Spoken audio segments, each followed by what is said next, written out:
It's exactly 300 years since the Battle of Preston, the last battle fought on English soil in 1715.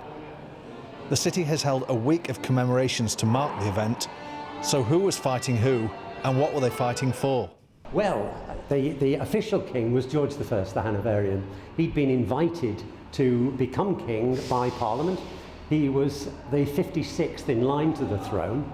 The first in line to the throne was James, who called himself James III, the Jacobite king, from the Latin Jacobus, meaning James. He was the legitimate king, but he was excluded from the crown because he was a Catholic.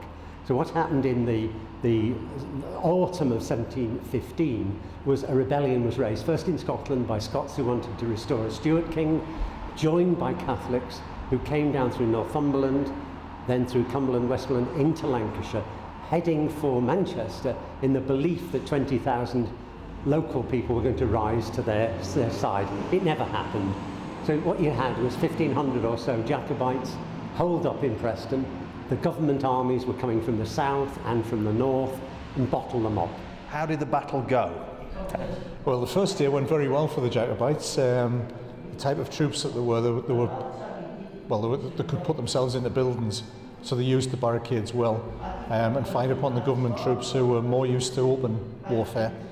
The government troops who were attacking buildings and barricades didn't go about it the right way. General Wills certainly wasn't the best general that's ever been used by the government army or the British army, and he didn't do a great lot. Lost a lot of men on the first day. Some say around about 250 men on the first day, and he didn't do much until he was reinforced by General Carpenter, who made his way across from County Durham. And then they held after the first day. Thomas Foster, who was the MP for Northumberland and the leader of the English Jacobites, sent out an emissary to Wills to look for terms for surrender. That wasn't for the government troops to surrender, it was for him to surrender. If other people had been in charge and had taken notice of the other officers who were there, they wouldn't have surrendered and they would have kept going. There's a good chance they possibly would have won. And what was it like to be a soldier in those days?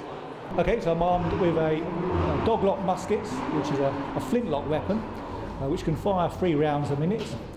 We've got socket bayonets, which is the latest technology, which means we don't need pikemen anymore.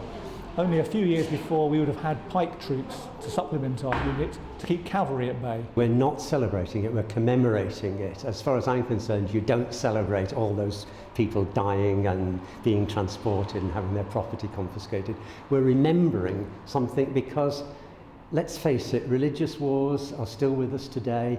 Young men rising against, if you like, the legitimate authority because of their belief in religion. It has resonances even down to today.